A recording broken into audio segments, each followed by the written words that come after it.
جو لوگ اب تک وہاں نہ جانے کتنے گاؤں کا نظام چلا رہے تھے، وہاں شرازی نے آتے ہی ان کی حویلی کا نظام خراب کر کے رکھ دیا تھا، اور اس نے تکلیف بھی پہنچائی تھی تو کس کو؟ آباد خان افریدی کی لاڈلی بیٹی کو، جو کسی قیمت پر قابل قبول نہیں تھی۔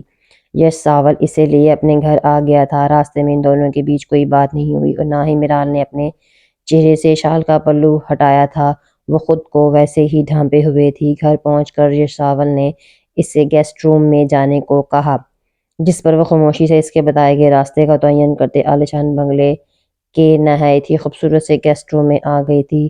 یہ ساول ڈرائنگ روم میں ہی صوفے پر نیم دراز ہوتا آنکھوں پر بازو رکھ گیا تھا۔ میرال کی طبیعت پہلے ہی ٹھیک نہیں تھی، اوپر سے آج اس نے جو ذہنی اذیت برداشت کی تھی وہ بہت زیادہ تھک چکی تھی۔ بیڈ پر سر رکھتے ہی وہ کب گہری نیند کی آغوش میں چلے گی اسے پتہ ہی نہیں چلا۔ آج اتنے عرصے کے بعد وہ سکون کی نیند سو رہی تھی۔ وہ اس وقت اپنے محرم کے گھر پہ تھی۔ یہ بات اس کے دماغ کو بہت جلد نارمل کر گئی تھی۔ اس نے کمبل تک اوڑھنے کی زحمت بھی نہیں کی۔ وہ بیڈ کے ایک کونے میں ایک ٹھنڈ سے سکڑی سمٹی گہری نیند میں جا چکی تھی۔ اس بارے میں جانے بغیر وہ اس گیسٹ روم میں نہیں بلکہ غلطی سے یہ ساول خان افریدی کے بیڈ روم میں آ چکی ہے۔ جو شخص اپنے بیڈ روم پر کسی کا ذرا سا بیٹھنا پسند نہیں کرتا، یہ لڑکی پورے استحقاق اس کے بستر پر سو رہی ہے۔ کافی دیر بعد جا کر یہ ساول روم میں داخل ہوا اور وہ بھی ذہنی طور پر کافی بے چین تھا۔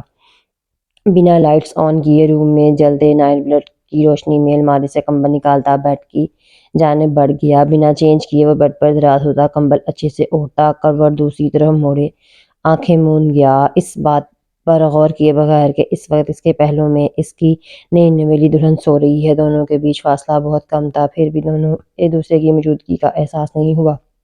رات کا نہ جانے کون سا پہر تھا جب میرال کو سوتے ہوئے سردی لگی۔ اس نے اپنے ہاتھ پھیلا کر کمبل کو تلاشنا چاہا۔ جب اسے ذرا سے فاصلے پر کمبل محسوس ہوا، وہ کمبل کو اپنی جانب کھینچتی مگر کھینچ نہیں پائی تھی۔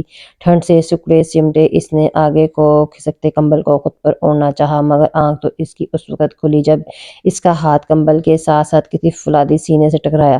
میرال کی صرف آنکھیں ہی نہیں، چودہ طبق بھی روشن ہو گئے۔ اس نے آنکھیں پھاڑ کر اپنے بے حد قریب سوئے ہوئے ساول خان کو دیکھا، جو آنکھیں موندے گہری نیند میں تھا، اور وہ اس وقت اس کے قریب اس کمبل میں چھپی ہوئی کوشش کر رہی تھی۔ میرال کے ہونٹوں سے بے ساختہ چیخ برآمد ہوئی۔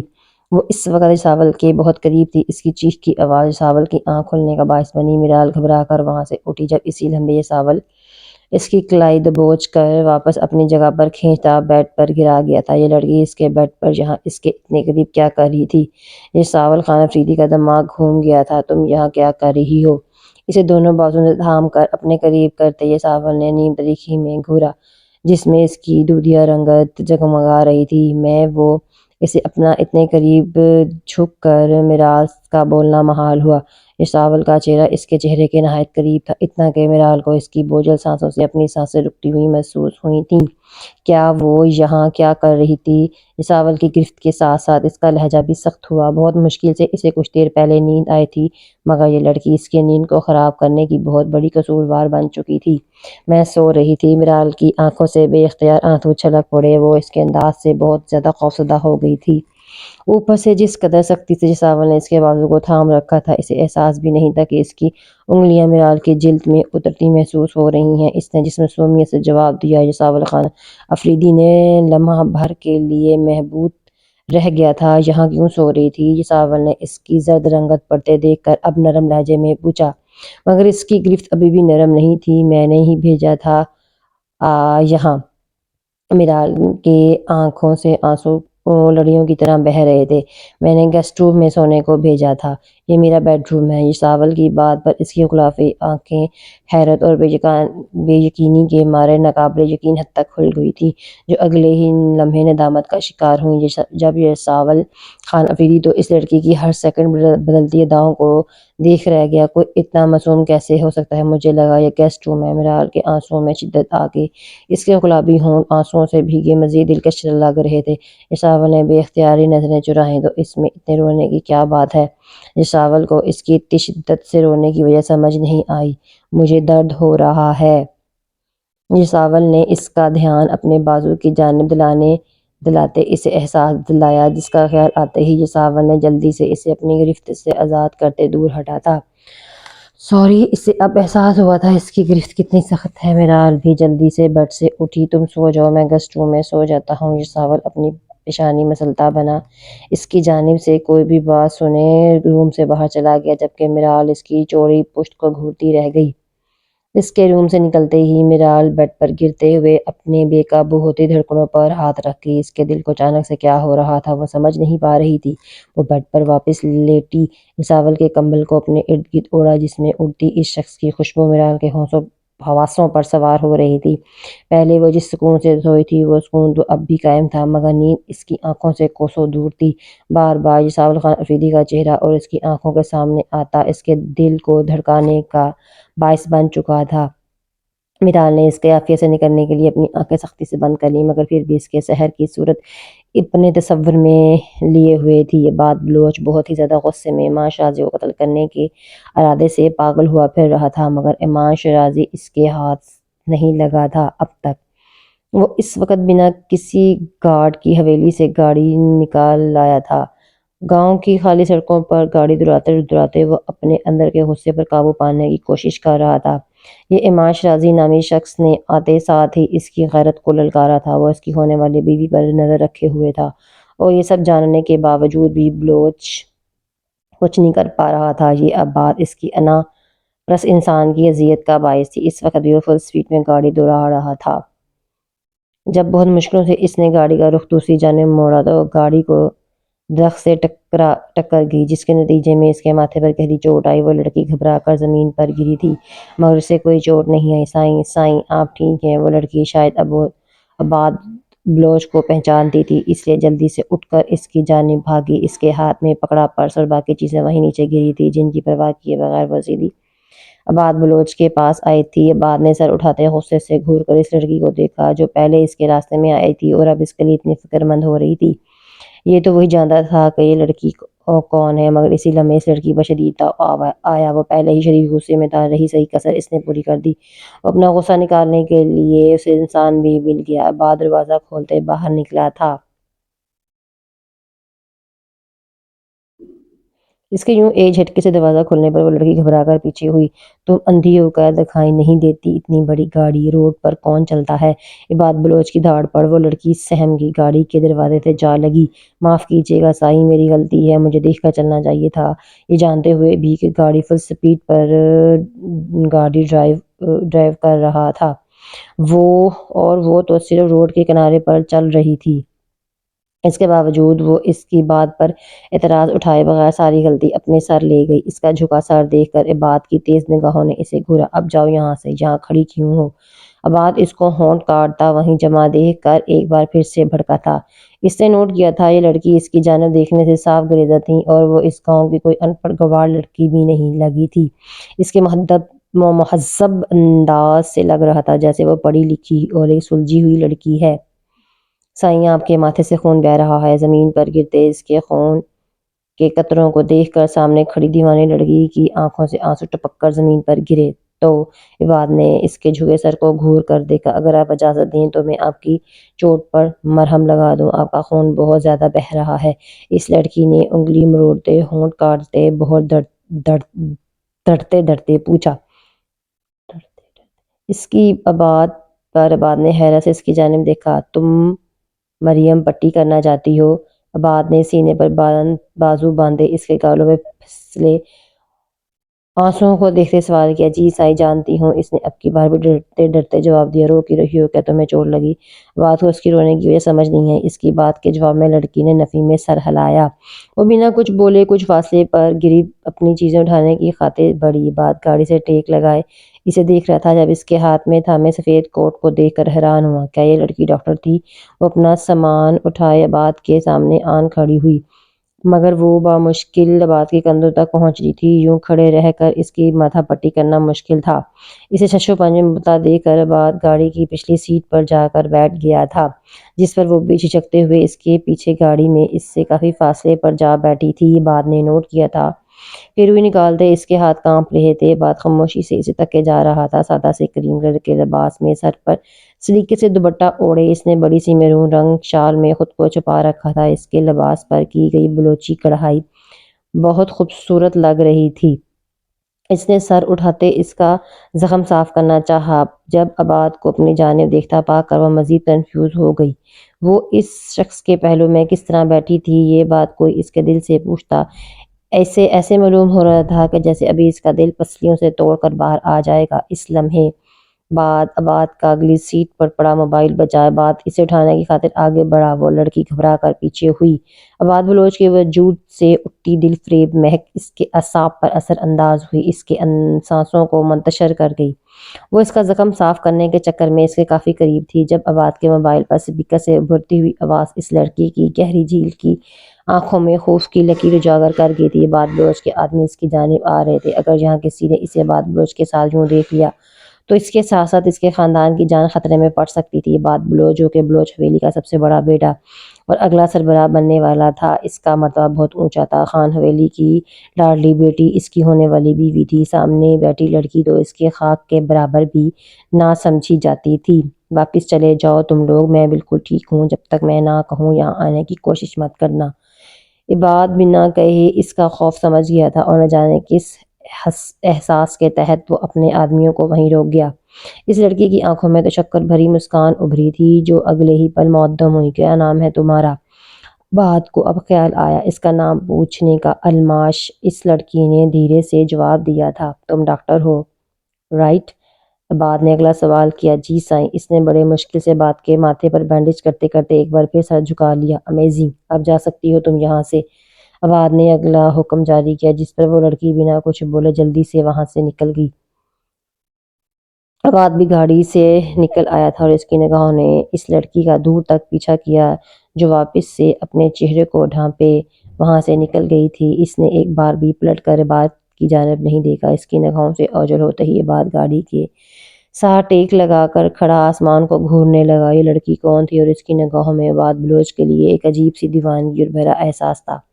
عباد بلوچ کو یہ بات الجھا رہی تھی۔ وہ کسی اور راہ پر نکلا تھا مگر اس کی منزل کسی اور راہ پر لے کر جانے والی تھی۔ وہ اس بات سے بالکل انجان تھا۔ کچھ ہی دیر بعد اس کے گارڈ وہاں پہنچ گئے تھے۔ سائیں آپ ٹھیک ہیں؟ اس کے ماتھے پر بندھی پٹی کو دیکھ کر وہ سب لوگ پریشان ہو گئے۔ امام شازی نے آج کل ہر ایک شخص کے سینے میں خوف پیدا کر رکھا تھا۔ انہیں یہی لگا کہ شاید عباد بلوچ کی بھی امام شازی سے کوئی جھڑپ ہوئی ہے۔ کیوں اب وہاں ہر کوئی یہی جانتا تھا کہ سومل خان افریدی کی وجہ سے امام شازی کا اگلا نشانہ عباد بلوچ ہی تھا۔ میں ٹھیک ہوں، اس گاؤں میں کتنے ڈاکٹرز ہیں؟ عباد بلوچ کو کسی بات پر تجسس ہو رہا تھا۔ یہ کافی حیران کن بات تھی۔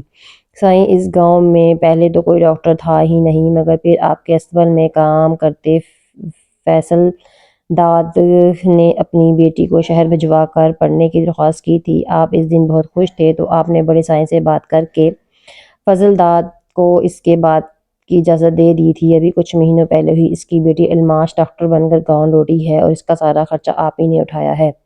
اپنے ملازم سے یہ ساری بات سنتے بعد بلوچ حیران رہ گیا۔ اسے تو یاد ہی نہیں تھا کہ اس نے کب اس لڑکی کی مدد کی تھی۔ ٹھیک ہے، عباد سر جھٹکتا اپنی دوسری گاڑی کی جانب بڑھ گیا مگر اس کے ذہن میں ابھی بھی وہ سرخ و سفید سی رنگت والی سادہ سی لڑکی موجود تھی۔ اماں سائیں مجھے ڈر لگ رہا ہے، سومل نہید کے سینے میں چہرہ چھپائے کمزور سی آواز میں بولی۔ میری سومل کب سے ڈرنے لگی؟ نہید بیگم اپنی لاڈلی بیٹی کو اس حالت میں نہیں دیکھ پا رہی تھیں۔ اسے بہت سخت بخار تھا۔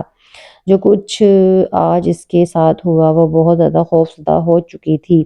وہ بہت خطرناک انسان ہے اماں سائیں، وہ مجھے مار دے گا۔ سومل کی آنکھوں سے آنسو نکلے جو نہید بیگم کو مزید اذیت کا شکار کر گئے۔ وہ اسے اپنے سینے میں بھینچ گئیں۔ ایک بات کہوں مانو گی؟ کچھ دیر کی خاموشی کے بعد نہید بیگم بہت سنجیدگی سے بولی تھیں۔ ان کے انداز میں ایسا کچھ تھا کہ سومل ان کے سینے سے سر اٹھاتے ہی ان کی جانب دیکھنے کو مجبور ہو گئی۔ امام شازی بہت چھوٹا سا تھا جب میں نے اسے دیکھا تھا۔ اس کے بعد حالات کچھ ایسے ہو گئے تھے کہ دوبارہ کبھی اس سے مل نہیں پائے، لیکن اب اس کے بارے میں جو سن رہی ہوں میں اس پر یقین نہیں کر پا رہی۔ امام شازی اتنا برا نہیں ہو سکتا، چاہے وقت اور حالات نے اسے ایسا بنا دیا ہو، مگر وہ دل کا برا اور درندہ صفت انسان نہیں ہے۔ میں یہ بات بہت اچھے سے جانتی ہوں اور ہر شہ تباہ و برباد کر دے گا مگر تم سے ہر حال میں شادی کرے گا۔ نہید بیگم کی بات پر سومل نے خوفزدہ آنکھوں سے ان کی جانب دیکھا تھا۔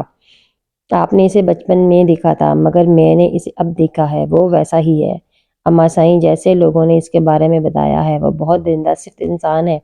اگر میری شادی اس سے ہوگی تو میں مر جاؤں گی۔ سومل خان افریدی آج پہلی بار اتنی خوفزدہ تھی۔ ماں شازی ایک بار بھی میں ہی اس کے اپنے جلالی روپ سے خوفزدہ کر گیا تھا۔ جو تمہاری قسمت ہے میں ہے وہ ہو کر رہی گا، اور مجھے اپنے پروردگار کی قدرت پر پورا بھروسہ ہے، اور میری گڑیا کی قسمت اچھا ہی کرے گی۔ نہید بیگم کا انداز سومل کو بہت عجیب لگا۔ اس نے آج حویلی میں سب کو پریشان دیکھا تھا، سوائے نہید بیگم کے، جس کا ریزن وہ بہت سوچنے کے بعد بھی نہیں جان پائی، اور ان کی باتوں سے مزید الجھ گئی۔ اس سے آنکھیں موندے دیکھتے نہید بیگم دھیرے سے اس کا سر تکیے پر رکھتی لائٹ آف کرتی اس کے روم سے نکل گئی۔ ان کے جاتے ہی سومل نے آنکھیں کھولی، اور اس کا خوف کم ہونے کا نام نہیں لے رہا تھا۔ اسے لگ رہا تھا کہ ابھی کہیں سے ایمان شرازی آ کر اس کے ساتھ پھر ویسا سلوک کرے گا۔ سومل نے اپنی سوجی ہوئی کلائی دیکھی۔ اللہ کرے تم مر جاؤ اور کبھی تمہارا میرے سامنے نہ آؤ۔ سومل نے دل سے شخص کو بددعا دی، جبکہ اس کی قسمت کھڑی اس لڑکی کی سوچ پر مسکرا رہی تھی۔ اس کے ساتھ آگے چل کر کیا ہونے والا ہے اس کے خود وہم و گمان میں بھی نہیں تھا۔ سومل خان افریدی کی قسمت عباد بلوچ کے ساتھ جڑی تھی یا ایمان شرازی کے ساتھ، اس بات کا فیصلہ کل ہونے والا تھا۔ جس ساول کے جانے کے بعد میرال ایک لمحے کے لیے بھی سو نہیں پائی۔ وہ ابھی بھی اسی لباس میں ملبوس تھی جو اسے وہاں پہنایا گیا تھا۔ میرال نے خود کو شال کی مدد سے اچھے سے کور کر کے رکھا تھا۔ یہاں سے جانے کے بعد اس کا اب اگلا ٹھکانہ کیا ہونے والا تھا وہ نہیں جانتی تھی۔ اس شخص نے اس پر پہلے ہی بہت بڑا احسان کیا تھا، وہ مزید اس کے اوپر بوجھ نہیں بننا چاہتی تھی۔ جب سے وہ کوٹھے پر گئی تھی اس نے ایک بار بھی ٹھیک سے کھانا نہیں کھایا۔ اس وقت اس کو بہت سخت بھوک لگی۔ وہ اسی کشمکش میں مبتلا تھی کہ اسے باہر جانا چاہیے یا نہیں۔ کافی دیر ایسے ہی بیٹھے رہنے کے بعد اس نے گھڑی کی جانب دیکھی جو 10 کا ہنسا بجا رہی تھی۔ میرال کے پیٹ میں چوہے دوڑتے محسوس ہوئے۔ بھوک کی بہت کچی تھی، زیادہ دیر بھوک برداشت نہیں کر سکتی تھی۔ کوٹھے پر تو اسے بھوک اور پیاس سب کچھ بھولی ہوئی تھی، مگر اب اس دلدل سے بحفاظت باہر آ کے وہ ایک بار پھر سے ریلیکس ہو گئی۔ وہ کافی حد تک پہلے والی میرال بن چکی تھی جسے ہنسنا مسکرانا بہت زیادہ پسند تھا۔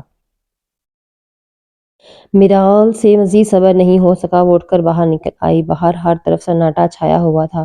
رات کو وہ ٹھیک سے یہاں کا جائزہ نہیں لے پا رہی تھی، مگر اس وقت بہت ہی خوبصورتی سے سجے عالیشان بنگلے کو دیکھ کر میرال کی آنکھوں میں ستائش ابھری تھی۔ وہ اپنے لہنگے کو سنبھالتی سیڑھیاں اترتے نیچے آ گئی۔ وہ نہیں جانتی تھی کچن کس جانب ہے۔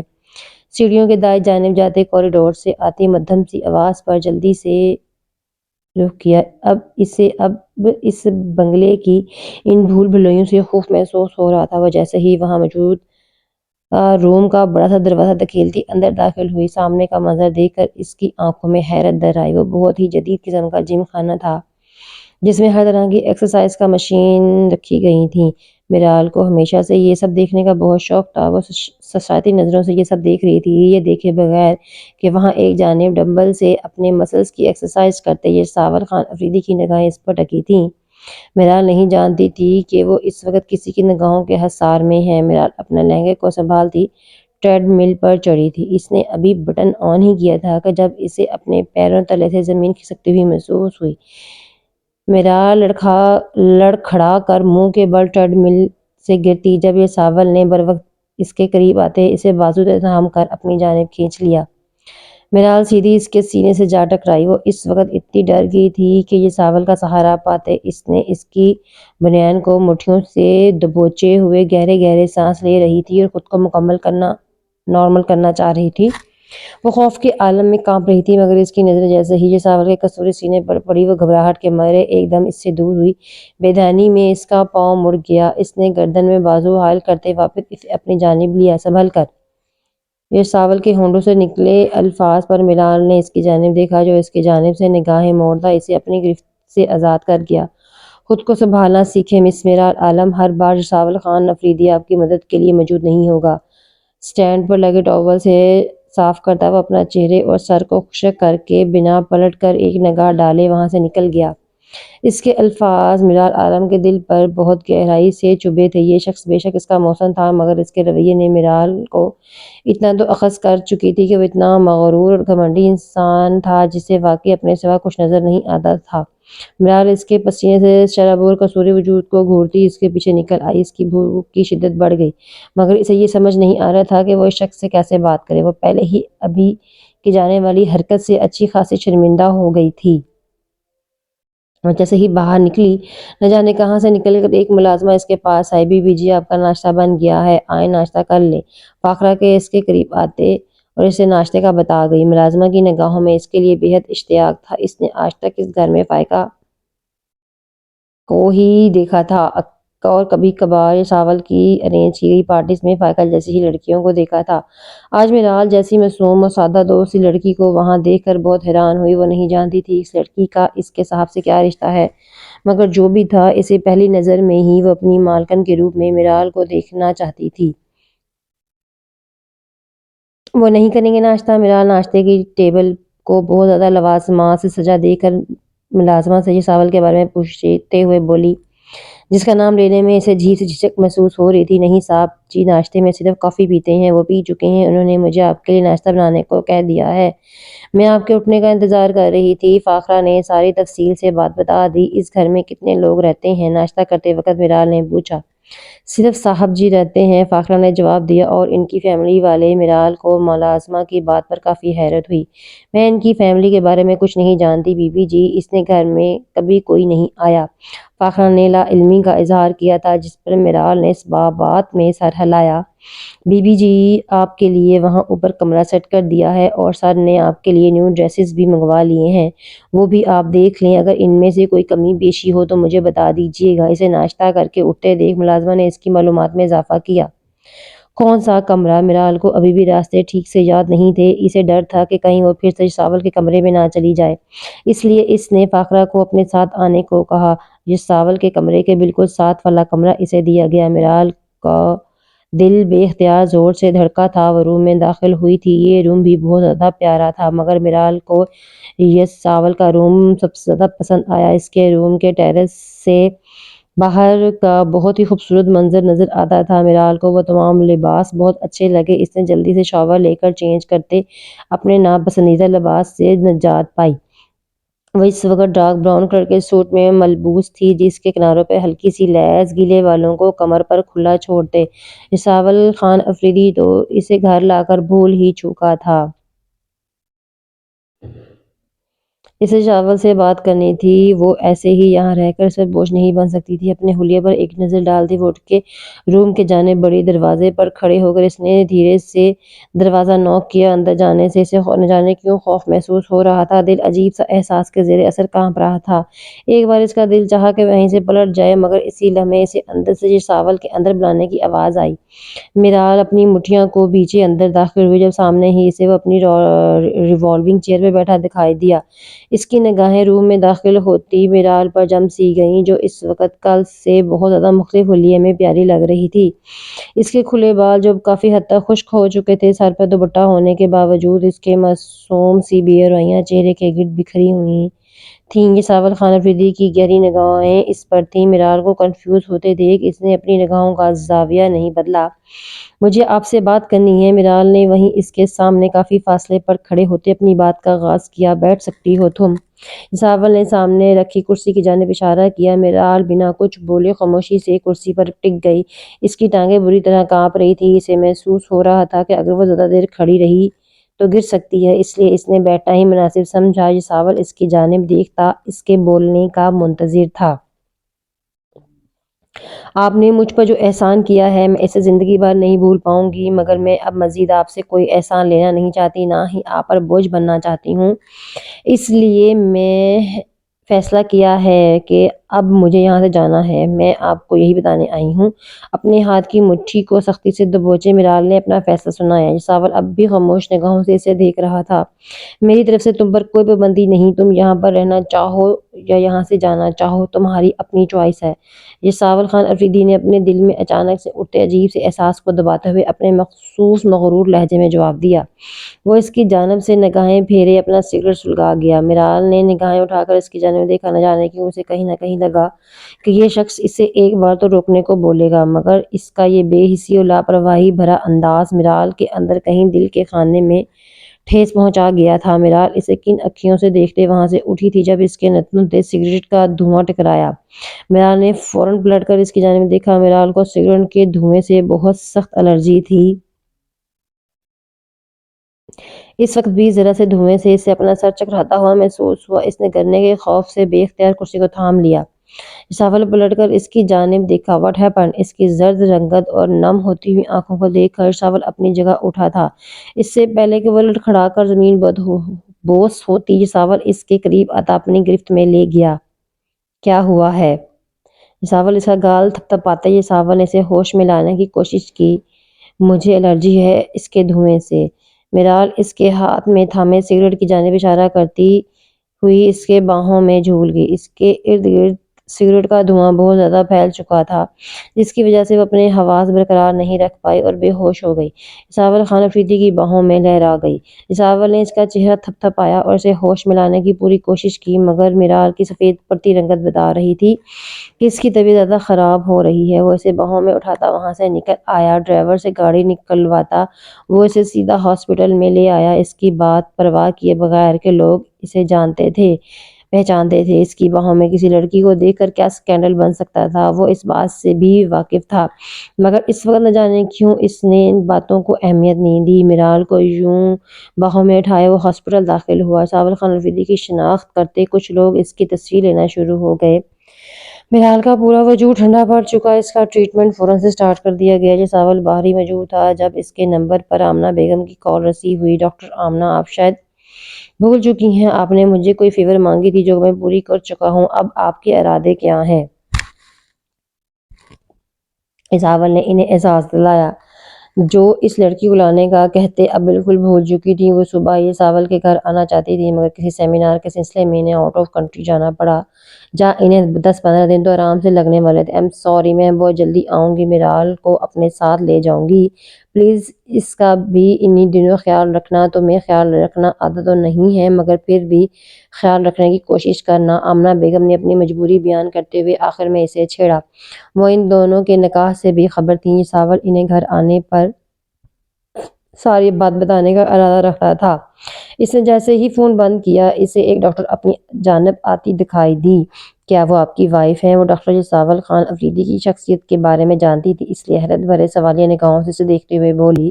اس کی بات پر ساول نے سر جھٹکا۔ آپ کے لیے جاننا ہرگز بھی ضروری نہیں ہے ڈاکٹر صاحبہ، کیسی طبیعت ہے ان کی؟ ساول نے اپنے مخصوص روکھے لہجے میں جواب دیتے ہوئے اسے خاموش کروایا۔ سر، انہیں سگریٹ کے دھوئیں سے بہت زیادہ الرجی ہے، اس کی وجہ سے وہ بے ہوش ہو گئی ہیں، مگر اب وہ بہتر ہیں، ڈاکٹر اسے بتاتی خاموشی سے وہاں سے نکل گئی۔ ساول اندر داخل ہوا تھا، جہاں وہ اپنے اوپر سے کمبل ہٹاتی بیڈ سے اٹھنے کی کوشش کرتی لڑکھڑائی۔ ساول نے فوراً قریب جاتے اسے تھام لیا۔ میرال نے نگاہیں اٹھا کر اس کی جانب دیکھا۔ I'm sorry، میرال کے ہونٹوں سے بے اختیار نکلا تھا۔ کس لیے؟ ساول اسے نہایت سہولت سے اٹھا کر واپس بیڈ پر بٹھا گیا تھا۔ اس کے اس استحقاق بھری حرکت پر میرال کا چہرہ لال ہوا تھا، مگر وہ کچھ بولی نہیں۔ میری وجہ سے آپ کو تکلیف اٹھانی پڑتی۔ میرال شرمندہ سی ہونے لگی۔ کیسی تکلیف؟ ساول کو نہ جانے کیوں اس کے سوال کرنے اور اس کی یہ معصوم جواب سننے میں مزہ آ رہا تھا۔ آپ کو ہاسپٹل آنا پڑا اپنا قیمتی ٹائم نکال کر۔ میرال کو افسوس ہوا تھا، اس وقت میرا ٹائم بالکل بھی قیمتی نہیں ہے۔ خیر چھوڑو اس سب کو، آرام کرو۔ ساول نے اسے بیڈ پر لیٹنے کا کہا، جو ابھی بھی ویسے ہی بیٹھی تھی جیسے ساول نے اسے بٹھایا تھا۔ اس کے بے حد سیاہ خوبصورت بال اس کے چہرے سے بکھرے ہوئے تھے، کبھی کوئی لٹ آ کر اس کے ہونٹوں کو چھوتی تو کبھی کوئی اس کے گالوں کو۔ جب وہ بار بار اپنا ہاتھ جھٹک کر پیچھے کر دیتی، میرال اس کے سامنے ہونے پر زیادہ احتیاط نہیں برتی تھی۔ شاید وہ اس کا محرم تھا، اسی وجہ سے میرال نے اس کے سامنے خود کو ڈھانپنے کی کوشش نہیں کی، مگر ساول جو پورا فوکس اپنے موبائل پر رکھنے کی کوشش کر رہا تھا، بار بار اس کا دھیان بھٹک کر میرال کی حرکتوں کی جانب جا رہا تھا۔ اس کے لیے یہاں بیٹھنا دشوار ہوا تھا۔ وہ اس کی جانب سے رخ موڑے کھڑکی کے پاس جا کر کھڑا ہو گیا، جہاں اسے ساما کا بھیجا گیا میسج موصول ہوا۔ ساول خان افریدی باہوں میں ایک نازک دوشیزہ کو اٹھائے اپنی گاڑی سے نکل کر ہاسپٹل کی بلڈنگ میں داخل ہو رہا ہے، جسے اس نے ہاسپٹل بوائے کے کہنے پر بھی بیڈ پر ڈالنے کی کوشش نہیں کی تھی۔ وہ اسے یوں ہی باہوں میں اٹھائے اندر گیا تھا۔ ایسی کئی ویڈیوز اور تصاویر تھوڑی ہی دیر میں سوشل میڈیا پر وائرل ہو چکی۔ سب لوگ منتظر تھے فائقہ کی منگنی توڑ کر چلے جانے اور بزنس میں ہوئے اتنے بڑے نقصان کے بعد ساول خان افریدی کو گونشی ہو چکا ہے، جو کب ان کے سامنے ایک بار پھر پہلے والا ساول خان افریدی بن کر آئے گا۔ مگر کسی کے وہم و گمان میں بھی تھی تھا کہ یا ساول خان افریدی کی زندگی میں اتنی جلدی وہ لڑکی آ جائے گی۔ کسی بھی ویڈیو اور تصویر میں میرال کا چہرہ سامنے نہیں آیا تھا۔ اور اس کا فیس چادر میں ڈھکا ہونے کی وجہ کے ساتھ ساتھ ساول کے سینے میں چھپا ہوا تھا، اس لیے اس کی شناخت نہیں ہو پائی تھی۔ یہ سب سامنے نہیں آنا چاہیے۔ ساول نے غصے کے عالم میں اپنے ہونٹ بھیج لیے۔ وہ اتنی بڑی لاپرواہی کیسے کر سکتا ہے؟ ساول کو اپنے سے زیادہ میرال کا خیال تھا۔ اسے بلا وجہ ہی اس کے ساتھ گھسیٹا جانا تھا۔ ساول اب بھی وہی یہ سب دیکھ رہا تھا جب اسے بزنس کی دنیا کے قریبی لوگوں کی کالز آنا شروع ہو گئی۔ سب کالز میں فائقہ کی کال سب سے اوپر تھی، جسے دیکھ کر ساول خان افریدی کا دماغ گھوم گیا۔ ایک جانبی لڑکی اتنا برباد کر چکی ہے، مگر وہی دوسری، وہ اسے کسی اور لڑکی کے ساتھ دیکھ کر بھی سکون سے نہیں بیٹھ پا رہی۔ کیا ہم گھر چل سکتے ہیں؟ ہاتھ میں لگی ڈرپ ختم ہوتے ہی میرال نے اس کی جانب دیکھتے پوچھا۔ اسے اس شخص کا ہر وقت یوں غرون کرنا بہت برا لگ رہا تھا۔ ساول موبائل پاکٹ میں رکھتے اس کی جانب پلٹا۔ ودھان پان سی نازک سی لڑکی، نہ جانے کیوں اس لمحے اسے خود سے خفا لگی۔ مجھے یہاں دوائیوں کی بہت سمیل آتی ہے، میں یہاں نہیں رہ سکتی، میرال نے منہ بسورے جواب دیے۔ ساول کے ہونٹوں پر مسکراہٹ بکھری۔ یہ لڑکی اسے اپنے نخرے دکھا رہی تھی۔ اوکے چلتے ہیں۔ ساول بہت ہی آسانی سے اس کی بات مان گیا تھا۔ ڈاکٹر کو بلوا کر سارے معاملات کلیئر کرتے ساول باہر کی جانب بڑھنے لگا۔ جب اس نے پلٹ کر میرال کی جانب دیکھا تھا، سر آپ کی وائف اس وقت بہت ویک ہے، آپ کو انہیں سہارا دینا ہوگا۔ میرال کو بیڈ کے سہارے بہت مشکل سے نیچے اترتے دیکھ نرس نے دور کھڑے ساول کو احساس دلایا۔ وائف لفظ پر دونوں نے ایک دوسرے کی جانب دیکھا۔ میرال کا دل زور سے دھڑکا، وہ دونوں مانے یا نہ مانے مگر یہ لڑکی اب ساول خان افریدی کی وائف ہی تھی۔ یہ ساول واپس پلٹا تھا اور بہت مشکل سے چلتی میرال کو اپنی باہوں میں اٹھا لیا تھا۔ نرس کے سامنے اس کی اس حرکت پر میرال کا چہرہ ٹماٹر کی طرح لال ہوا، مگر اس نے زبان سے کوئی لفظ ادا نہیں کیا۔ وہ اس شخص کو دل سے اپنا شوہر مان چکی تھی، چاہے یہ نکاح ایک سودے کے تحت پر کیا گیا تھا، مگر میرال عالم خود سے عہد کر چکی تھی کہ وہ کبھی یہ ساول خان افریدی سے طلاق نہیں لے گی اور اپنی ساری زندگی اسی کے نام گزارے گی، چاہے وہ اسے اپنے ساتھ رکھے یا نہ رکھے۔ اپنا فیس کو کور کر لو، باہر لوگوں کو تمہارا فیس نظر نہیں آنا چاہیے۔ ساول نے باہر نکلنے سے پہلے اسے نیا آرڈر جاری کیا، جسے میرال آرام سے مان گئی۔ وہ اسے کسی بھی بات میں اعتراض نہیں اٹھاتی تھی۔ یہ ساول دوسرے دروازے سے بھی جا سکتا تھا، جو اس سے جیسے وی آئی پی لوگوں کے لیے تھا، مگر نہ جانے کیوں ساول جان بوجھ کر ابھی بھی یہیں سے آیا تھا۔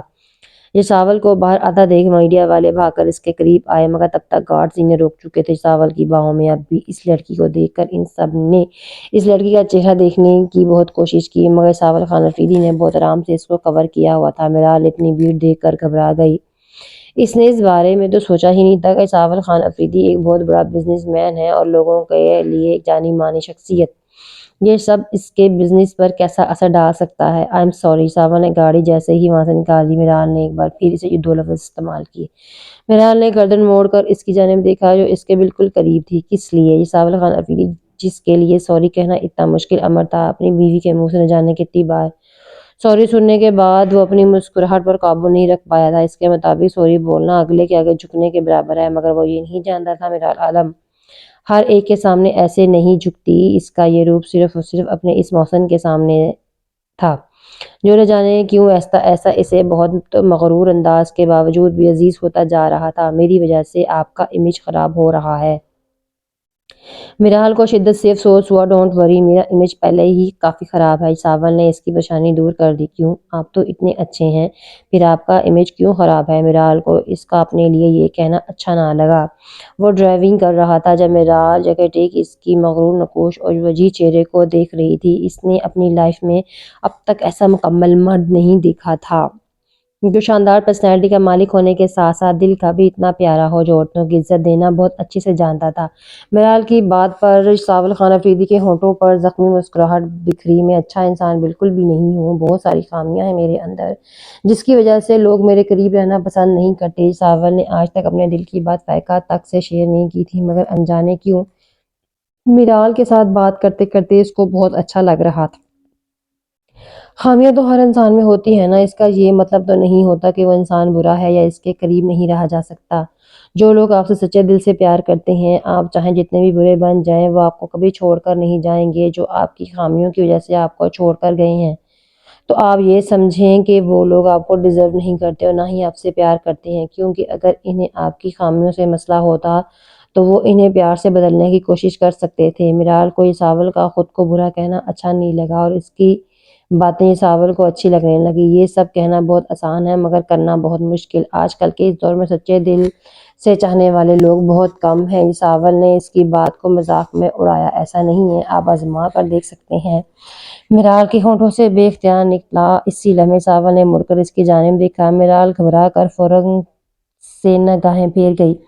اسے سوچا نہیں تھا کہ یہ بات دل میں اتنی جلدی آ جائے گی۔ گاڑی میں گہرا سکوت چھا گیا۔ گھر آتے ہی ساول نے اسے تھام کر گاڑی سے نکالا۔ سر فائقہ میڈم آئی ہوئی ہیں اندر۔ آپ نے انہیں بتایا بھی ہے کہ آپ گھر پر نہیں ہیں، مگر وہ پھر بھی واپس نہیں گئی۔ ان کا کہنا ہے وہ آپ کا انتظار کر لے گی۔ فاخرہ نے وہیں ساول کے پاس قریب آتے ڈرتے ڈرتے کہا۔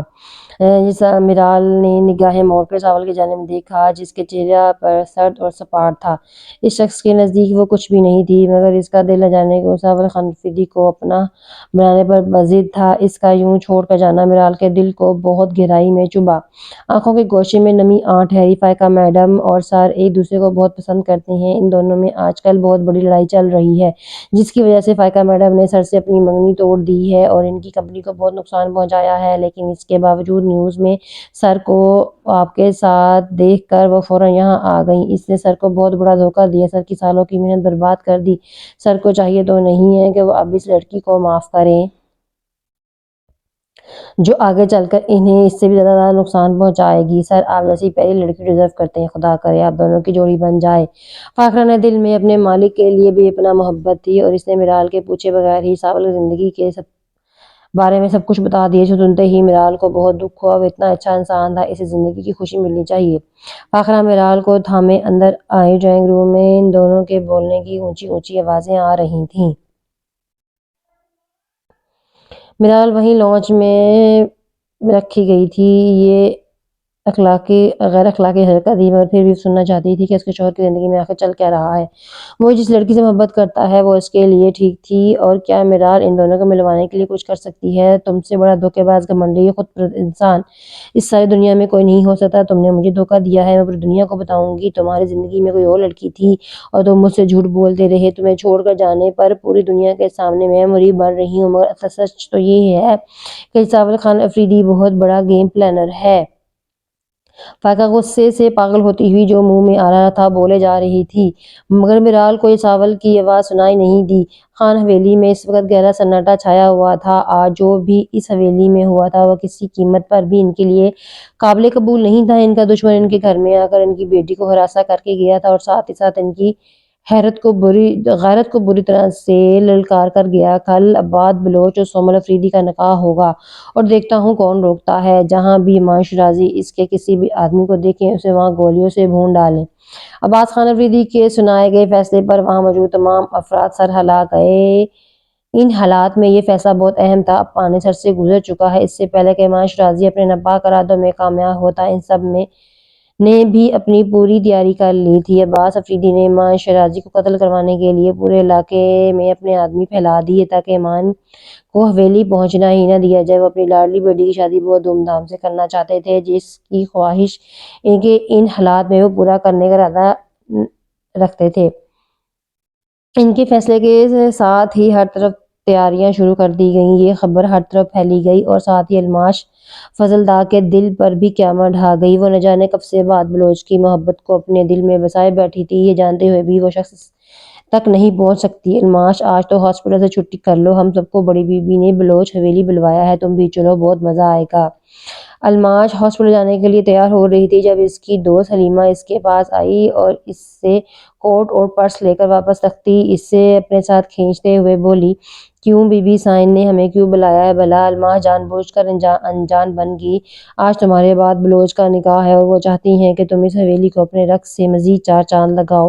ہم نے انہیں بتایا تم بہت اچھا ڈانس کرتی ہو۔ حلیمہ اسے چھیڑتے ہوئے بولی، دوستوں کے زخموں پر نمک کیسے چھڑکا جاتا ہے یہ کوئی تم سے آ کر سیکھے؟ الماش اپنی آنکھوں کے کناروں سے آنسو صاف کرتے ہوئے بولی، اس نے آج خود پر کس طرح ضبط کر رکھا تھا اس سے بہتر کوئی نہیں جانتا۔ میں مذاق کر رہی تھی، اس میں رونے کی کیا بات ہے؟ تم تو پہلے ہی جانتی تھی نا کہ عباد بلوچ کبھی تمہارا نہیں ہو سکتا۔ حلیمہ نے اس کی سوجی ہوئی لال آنکھیں دیکھیں کر گڑا، میں نے یہ کب کہا کہ میں عباد بلوچ سے شادی کرنی ہے؟ اب کیا محبت نہ ملنے پر میں رو بھی نہیں سکتی؟ تم جاؤ عباد بلوچ کی حویلی میں، مجھے کہیں نہیں جانا۔ اب الماش اس وقت پوری دنیا سے خفا تھی۔ رضیہ تمہیں ایک نئی خبر پتہ چلی ہے؟ امام شازی نے واضح لفظوں میں پیغام بھجوایا ہے کہ آج شام تک یہ نکاح کینسل نہ ہوا تو عباد بلوچ کو جان سے مار دے گا، اور تم تو جانتی ہو امام شازی نے آج تک جو بھی کہا ہے وہ کر کے دکھایا ہے۔ الماس جو باہر آ کر پانی گلاس کے ہونٹوں سے لگانے ہی والی تھی، بھابھی اور ہمسائی کے بیچ باتیں ہوتے ہوئے سماعتوں سے ٹکرائی اور ہلا کر رکھ گئی۔ اس کے ہاتھ سے گلاس چھوٹ کر زمین بوس ہوا۔ الماس کیا ہوا؟ تمہاری طبیعت تو ٹھیک ہے نا؟ بھابھی اس کے پیروں میں چکنا چور ہوئے گلاس کو دیکھتی ہوئی قریب آئی۔ جی بھابھی میں ٹھیک ہوں۔ اپنے آنسوؤں کو ان سے چھپاتی جلدی سے وہاں سے نکل آئی۔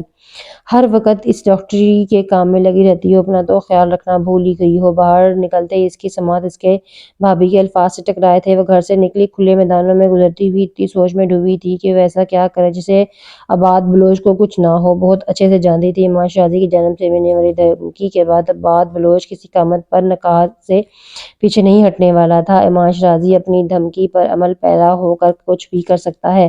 خوف اور فکر کے مارے الماس کے آنسو تھمنے کا نام نہیں لے رہے تھے جب اس کی نظر دور سے آتے ہوئے اپنے ماموزاد کزن جمشید پر پڑی، جو اس کی بھابھی کا بھائی تھا اور اسے بھابھی سے ہی پتہ چلا تھا وہ آج کل امام شازی کے ساتھ ہوتا ہے۔ یہ بات بہت ہی خفیہ تھی جو صرف ان کے گھر والوں کو ہی پتہ تھی۔ اگر یہ بات باہر نکلتی تو حویلی والوں نے جمشید کو مروا دینا تھا۔ ارے ادی تم یہاں اتنی پریشان کیوں کھڑی ہو؟ جمشید اسے وہاں پریشان کھڑا ہوتا دیکھ قریب آیا۔ مجھے تم سے ضروری بات کرنی ہے، مجھے پورا یقین ہے تم میری مدد ضرور کرو گے۔ الماس جمشید پر اعتبار کر سکتی تھی، وہ اسے بڑی بہنوں کی طرح مانتا تھا۔ جی ادی بولو کیا کام ہے؟ جمشید پوری طرح متوجہ ہوا۔ مجھے امام شازی سے ملنا ہے، تم جانتے ہو وہ کہاں ہوتا ہے، مجھے وہاں لے چلو، مجھے اس سے بہت ہی ضروری بات کرنی ہے، میں قسم کھاتی ہوں کسی کو بھی نہیں بتاؤں گی۔ الماس وہاں کی اکلوتی ڈاکٹر تھی۔ شہر جانے کے بعد اس کے رہن سہن یہاں کی مقامی عورتوں سے تھوڑا تبدیل ہو چکا تھا۔ وہ بلوچی لباس اب بھی پہنتی تھی مگر وہ بہت ہلکے پھلکے اور سادہ سے ہوتے تھے۔ اس بات کرنے کا انداز بھی باقیوں سے مختلف تھا۔ اس کے آنے سے گاؤں والوں کے بہت سارے مسائل حل ہو گئے تھے۔ پہلے شہر وقت پر نہ پہنچ جانے کی وجہ سے جو مریض راستے میں دم توڑ جاتے تھے، ان کو الماس کی بدولت اب وقت پر ٹریٹمنٹ مل جاتا تھا۔ گاؤں کا ویران پڑتا ہاسپٹل اب چل پڑا تھا۔ گاؤں کے لوگوں کے لیے الماس کسی فرشتے سے کم نہیں تھی، اس لیے سب لوگ اس کی عزت کرتے تھے۔ جمشید کو گولی لگنے پر الماس نے ہی اس کی جان بچائی، جس کی وجہ سے وہ اس کا بہت احسان مند تھا، اور اب اس کے منہ سے یہ بات سن کر فوراً انکار نہیں کر پایا۔ ادی سائیں یہ بہت مشکل کام ہے، آپ کے لیے خطرناک ہو سکتا ہے۔ فضل چاچا بلوچ حویلی والوں کے خاص آدمی ہیں۔ اماں سائیں آپ سے نہیں ملیں گے، وعدہ کرتی ہوں میں کسی کے سامنے اس ملاقات کا کوئی ذکر نہیں کروں گی۔ مجھے اپنی سب سے پیاری شے کی قسم، میں کسی کے آگے امام شازی کے بارے میں کچھ نہیں بولوں گی۔ وہ بے شک میرے سامنے نہ آئیں، بس ایک بار میری بات سن لیں۔ الماس اس کے آگے ہاتھ جوڑ چکی تھی، جس پر جمشید مزید انکار نہیں کر پایا۔ وہ الماس کو وہیں انتظار کرنے کا کہتا پلٹ گیا تھا۔ ادی آ جائیں میرے ساتھ۔ کچھ دیر بعد الماس کو گاڑی میں لے کر آتا دکھائی دیا۔ الماس خاموشی سے اس گاڑی میں بیٹھ گئی۔ اس کا دل خوف کے عالم میں دھڑک رہا تھا، کسی بھی وقت کچھ بھی ہو سکتا تھا۔ اس کے پاس وقت بہت کم تھا۔ اگر امام شازی نے عباد بلوچ کو مروانے کے لیے اپنے آدمی بھیج دیے ہوں تو کیا ہوگا؟ الماس اپنی یک طرفہ محبت میں تڑپتی اذیت کا شکار تھی۔ اب عباد بلوچ کے فرشتوں کو بھی علم نہیں تھا اس وقت اس کے عشق میں پاگل لڑکی کس حد تک تڑپ رہی ہے۔ جمشید اسے لیے کھلے میدان میں بنے ایک کمرے میں بٹھاتا امام شازی کو لینے چلا گیا تھا۔ امام شازی اس لڑکی سے ملنے کے لیے کتنی مشکلوں سے مانا تھا، یہ بات وہی جانتا تھا۔ جمشید کو اپنا احسان اتارنا تھا جس کی خاطر وہ سب یہ کر رہا تھا۔ الماس اپنے چہرے کو کور کیے ہوئے سر جھکائے بیٹھی تھی۔ اسے امام شازی سے ملنے سے بھی بہت زیادہ خوف محسوس ہو رہا تھا، جس کے بارے میں آج تک اس نے جانے کیا کیا سن رکھا تھا۔ وہ انتہائی ظالم اور درندہ صرف انسان ہے جو کھڑے کھڑے انسانوں کو غائب کروا دیتا ہے، کسی کو پتہ بھی نہیں چلتا ہے۔ جس طرح اس نے شیراز بلوچ کو زخمی کیا تھا وہ تو گاؤں والوں نے اپنی آنکھوں سے دیکھا تھا۔ کچھ دیر کے بعد الماس کو بھاری قدموں کی چاپ سنائی دی۔ الماس کی نگاہیں اٹھ کر اس کی جانب گئی، جو بنا اس کی جانب دیکھے ہی تخت پر بیٹھ چکا تھا۔ جی محترمہ فرمائیں، کیا بات کرنی ہے آپ نے؟ مجھ سے نہایت ہی مہذب انداز میں بولا، جس میں احتراماً واضح جھلک رہا تھا۔ الماس کو یقین نہیں آ رہا تھا، یہ وہی شخص ہے جس کے بارے میں نہ جانے اس نے کیا سن رکھا تھا، جو عباد بلوچ کے ہونے والی بیوی کو اغوا کرنے کا ارادہ رکھتا تھا۔ آپ عباد بلوچ کی ہونے والی بیوی کو اغوا کیوں کرنا چاہتے ہیں؟ اس کے اتنے اچھے رویے پر الماس کے اندر تھوڑا حوصلہ ہوا۔ امام شازی ایسے سوال کرنے کا حق کسی کے پاس نہیں تھا، لیکن اگر آپ اتنے دور سے یہ سوال کرنے آئی ہیں تو اس بات کا جواب میں ضرور دوں گا۔ وہ لڑکی عباد بلوچ کی ہونے والی بیوی نہیں بلکہ امام شاز کی بچپن کی بنگ ہے، جسے امام شاز کسی بھی قیمت پر نہیں چھوڑے گا۔ وہ اپنے راستے میں آئے ہر انسان کو چیر پھاڑ کر رکھ دے گا۔ یہی بات اب عباد بلوچ کو سمجھانی ہے۔ ایمان شرازی اس کی جانب سے اٹھ کر کھڑا ہوا اور دور تک آتے ریت کے ٹیلوں پہ نظر جمائے گاڑے ہوئے تھا۔ سومل افریدی آپ سے شادی نہیں کرنا چاہتی۔ وہ لڑکی وہاں بیٹھ کر اپنے محبوب کی محبت کی خاطر بھیک مانگ رہی تھی۔ کیا آج تک کبھی کسی نے کسی کو اتنا بے لوث چاہا ہوگا جتنا الماش فضل نے عباد بلوچ کو چاہا ہے؟ پرواہ نہیں ہے مجھے، ایمان شرازی لاپرواہی سے بولا۔ وہ نفرت کرتی ہے آپ سے۔ کیا آپ ساری زندگی اس کی نفرت کے ساتھ گزار لیں گے؟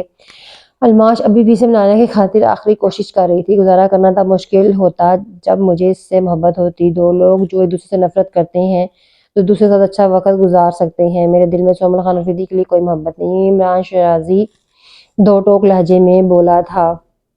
میرے خیال میں آپ کے کافی سوالوں کا جواب دے چکا ہوں، اب آپ جا سکتی ہیں۔ الماش اس سخت کی شرافت اور مہذب کے انداز قائل ہوئی جسے ایک بار بھی نگاہ اٹھا کر نہیں دیکھا۔ میں آج یہاں آپ سے اپنی محبت کی بھیک مانگنے آئی ہوں۔ عباد بلوچ کو کوئی نقصان مت پہنچائیے گا پلیز۔ آپ نے اگر یہ شادی رکوانی ہے تو کسی اور طریقے سے رکوائیں، مگر خدا کے لیے عباد بلوچ کو کچھ مت کیجیے گا۔ آپ شاید اس وقت میرا درد نہ سمجھ پائیں، مگر جس دن آپ کو محبت ہوگی تو اس دن آپ کو سمجھ آ جائے گی۔ الماش کی بھیگی آواز ایمان شرازی کے ماتوں سے ٹکراتی ہے اور اسے ساکت کر گئی تھی۔ کیا محبت ایسی خطرناک ہوتی تھی کہ ہر طوفان سے بے خوفی سے ٹکر جانا والا ایمان شرازی کو اس کے لمحے بھر محبت سے ڈر لگنے لگا تھا۔ عباد بلوچ کو اس لڑکی کی محبت کی کیا اس کے وجود کی بھی ذرا سی بھی پرواہ نہیں تھی اور وہ اس کے خاطر اپنے محبت کی بھیک مانگ رہی تھی۔ عباد بلوچ کو نقصان مت پہنچائیے گا، میں ساری عمر اس بات کے لیے احسان مند رہوں گی۔ الماش نے اس کے آگے ہاتھ جوڑے۔ وہ لڑکی اپنے محبوب کی سلامتی خاطر کس کے آگے ہاتھ نہیں پھیلا رہی تھی۔ ایمان شرازی جیسا پتھر دل انسان اس لمحے اس لڑکی کی محبت کو خود مزید پتھر نہیں رکھ پایا۔ ٹھیک ہے، عباد بلوچ کو کچھ نہیں ہوگا۔ وہ نہ جانے کس احساس کے زیر اثر اس کی بات مانتا وہاں سے نکل گیا تھا۔ شاید اسی بات کا ڈر تھا کہ کہیں اس لڑکی سے بد دعا لے کر وہ بھی اس محبت کے مرض میں گرفتار نہ ہو جائے۔ الماش نے بے یقینی تشکر بھری نگاہوں سے وہاں نکلتے ہی ایمان شرازی کو دیکھا تھا۔ وہ اپنے دشمن کو معاف کرنے پر اتنی آسانی سے مان گیا، الماش کو یقین نہیں آ رہا تھا۔ اس کے دل سے ایمان شرازی کی لذت بڑھ گئی اور کچھ دیر پہلے وہ جس اذیت کا شکار تھی وہ آہستہ آہستہ کم ہونے لگی۔ اپنی فرینڈ حلیمہ سے رابطہ کرتی الماش ہاسپٹل آنے کی بجائے بلوچ حویلی آ گئی تھی جو اس وقت رونقیں کے عروج پہ تھی۔ بلوچ حویلی کے سب سے بڑے اور لاڈلے بیٹے کی شادی تھی جب سب خواتین فل بلوچی لباس میں تیار جشن منانے میں مصروف تھیں، مگر کہیں کہیں کسی کے چہرے پر ایمان شرازی کی دھمکی کو لے کر خوف بھی موجود تھا۔ عباد اس وقت گھر پر نہیں تھا۔ الماش کو یہ بات حلیمہ کے ذریعے پتہ چلی تھی۔